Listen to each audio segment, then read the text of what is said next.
Kasi bata pa lang ako, mahilig ako sa sa sasakyan talaga eh. So mga anak ko puro pangalan sasakyan eh. Yung panganay ko Ford, Audi naman tong bunso. Talagang hilig ko na noon. Eh siyempre noon wala pa tayong source of income. So hanggang tingin-tingin lang muna tayo nung nagkaroon tayo ng kahit papaano, awan ng Diyos. Ayun nga, nagkaroon ako ng high ace. Eh wala na akong pambiling ibang sasakyan. Siyempre yung high ace ko na lang na pinapan-daily ko, yun ang binibuild ko. Na pang daily at pang racing. Nagbabiyahe yung van ko sa MOA to ganyan. Then, nakilala ko si Boss Diamante. Sabi nila, try mo magpa-remap para yung konsumo ng diesel mo, hindi na siya ganun kalakas. Pero mas malakas yung hatak ng sasakyan. So, yung kwento po behind dyan, more diesel, more power. So, once nag-upgrade kami ng nozzle sa injector, so, from halimbawa, sabi natin yung stock niya is 8 lang yung butas. Pagdating dun sa modified is magiging 12. Yung buga ng stock niya is straight lang. Pagdating dun sa modified, umiikot siya. So, yun lang ang cause ng nagiging mausok. So, sinusunog na yung diesel na mas marami yung amount, mas powerful. Yung mag-setup niyan, bali si Boss Diamante din ang teacher ko. Bali yung mga setup ko dyan, galing din lahat sa kanya. Tinuro niya sa akin. Pagka may event, ang naghikayat talaga sa akin yan, si Ma'am Myla. Kasi nung una, gusto ko lang sana sasakyan. Mapalakas lang, yung matanggal lang yung delay. Then, siya yung nag-ano sa akin na magporsige na bakit hindi mo subukan tumakbo. Ang Evolution 200 ay samahan ng mga van sa Pilipinas. Nag-umpisa kami as magkakaibigan because na-in love ako sa high ace when I was in Hong Kong.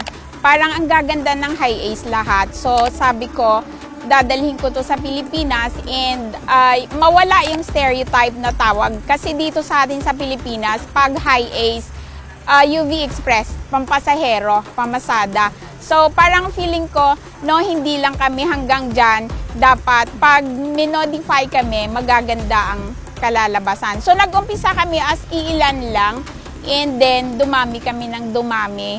Ngayon, sobrang dami na talaga.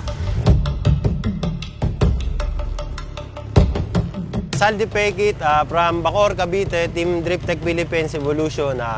Ang sasakyan ko is Toyota Hiace Commuter 2015. Bata pa lang ako, high school. Meron na akong yung Toyota Lancer Sedia. Naglalaro kami sa streets lang, drag race din. So ayun, nung nagkapamilya ako, napunta ako sa pagbaban. Hanggang nagkaroon ako ng ideya na pwede rin palang gamitin tong van sa racing. Naglabas ako ng van, nakilala ko sa Diamante, wala pang Hiace 200, wala pang Evolution. So nung pinutap niya yan, the first day, member na agad kami.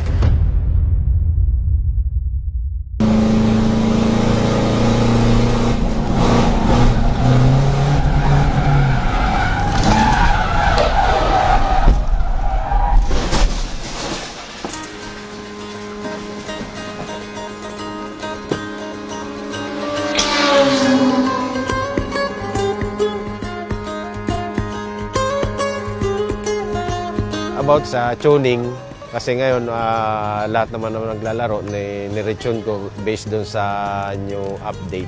Based sa Hinete, kailangan magaling din. Mag-take off doon sa Porta 3. So makuha nila yung best time ng time reaction. So mas less yung nila, oras. Sa totoo, nung una nagulat ako kasi may mga van na lumalaro. Sabi ko ba, pwede din palang ilaro mga van, hindi lang pala ito kung pasahero, ganito, ganyan. Nung una, hindi ko maintindihan actually yung bakit mausok, bakit ganyan ang bibilis nila, kung ano yung mga mods na nilalagay nila.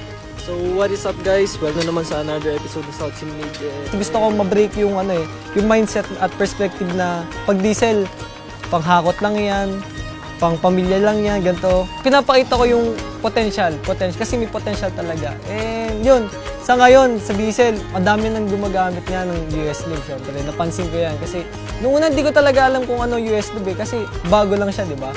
Tapos, natuwa lang ako simula nung nagamit siya ng mga tropa. May mga tropa na nagcha-champion. Talagang may napapatunayan. Kahit sa circuit man, drag, pang daily, talagang masaan mo yun. Maganda US Lube.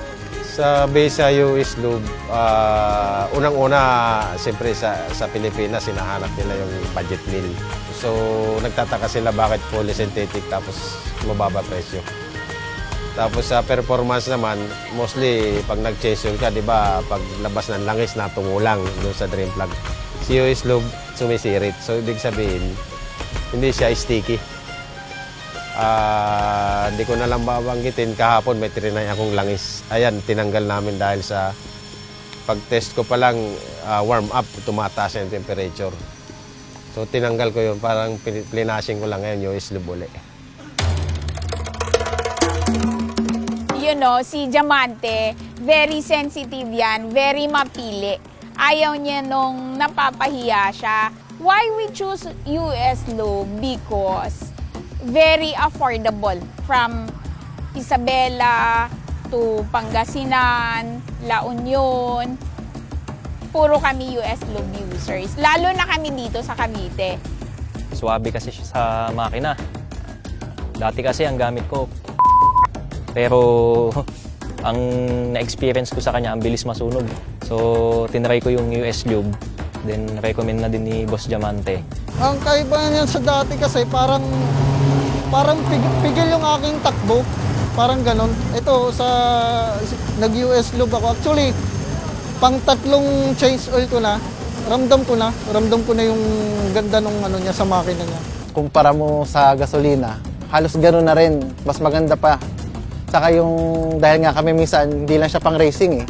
Pwede rin siyang pang daily, pang biyahe ng malayo. Mas swabe siya, mas gumanda yung hatak, tingin ko. Kasi dati, medyo hindi naman branded na langis siguro yung ginagamit namin. Tsaka iba rin talaga, maganda siya makina. Kasi makina parang tao din eh.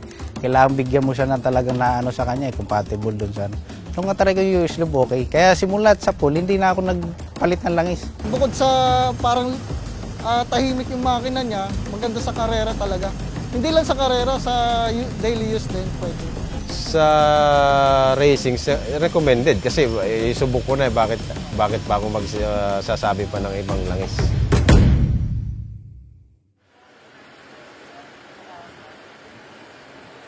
Good.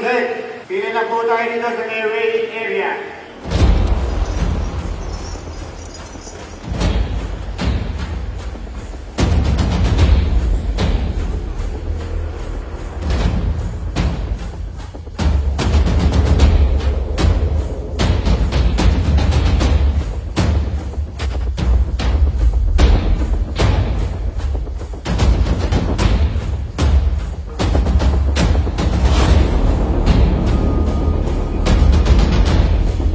Madaming kakompetensya sa totoo lang. Hindi lang Evolution 200 yung nandito sa Pinas. Hindi lang sila ang malalakas, hindi lang sila ang marami, madami. I think my boys are always ready. My boys kahit anytime. Because si Diamante, hinahanda niya na palagi. Sa kalaban naman, hindi naman is kalaban eh. Kasi kumbaga tinitest namin yung gawa ng bawat tuner. So, nandun yung all stock saka modified para hindi naman behind tong mga all stock na ilalaban mo sa naka-modified. Technical talaga, pagalingan sa pag-burnout, pagalingan sa pagpapalis, sa reaction time, at sa makina.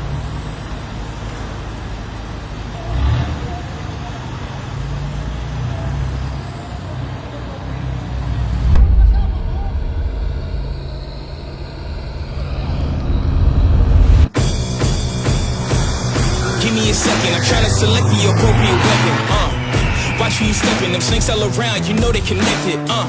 When I was a kid, my grandmama told me I can't go to heaven, so I stopped praying and asking for blessings and started preparing for my Armageddon. Got nothing to lose, I'm all in. Walking the edge, don't fall in. Enough of the lies, don't apologize. I don't understand, are you foreign? This is the place, this is the site. Grab all your people and log in. I'm waiting, don't care how long it's gonna take. Watching and waiting for that first mistake. Don't come up missing, don't get it twisted. I'm not Rihanna, but boy, you a gunner, you right on my hit list. Keeping my distance, just checking the listings. I'm always aware of your current position. I just hold up to the perfect condition. Coming alive. Heat of the night. Now is the time. Don't try to hide, 'cause I'm gonna hold you like an animal. Benefit of the doubt, we the ones that your mommy wants. You up, should have stayed in the house. Don't open your mouth, we lurk in the swamps like we in the south. So count your days. Hold up, let me count the ways you gon' pay. When I spot you, I'm coming straight through to your face, no foreplay. So don't come up missing, don't get it twisted. I'm not Rihanna, but boy, you a gunner, you right on my hit list. Keeping my distance, just checking the listings. I'm always aware of your current position. I just hold out to the perfect condition. Coming alive. Heat of the night. Now is the time. Don't try to hide, 'cause I'm gonna hold you like an animal. Coming alive. Heat of the night. Now is the time. Don't try to hide, 'cause I'm gonna hold you like an animal. Nakakagulat, hindi ko akalain na makukuha ko to. Ngayon lang kasi, kumbaga ngayon lang ako nagkarera. Hindi ko akalaing makakakuha ng champion tsaka first place sa Quick 8. Pag nandun ka na mismo sa racetrack, syempre ang number one ano mo dyan manalo ka. Pero at the end of the track, manalo nga man o matalo, yung kalaban mo, kaibigan pa rin ng touring mo.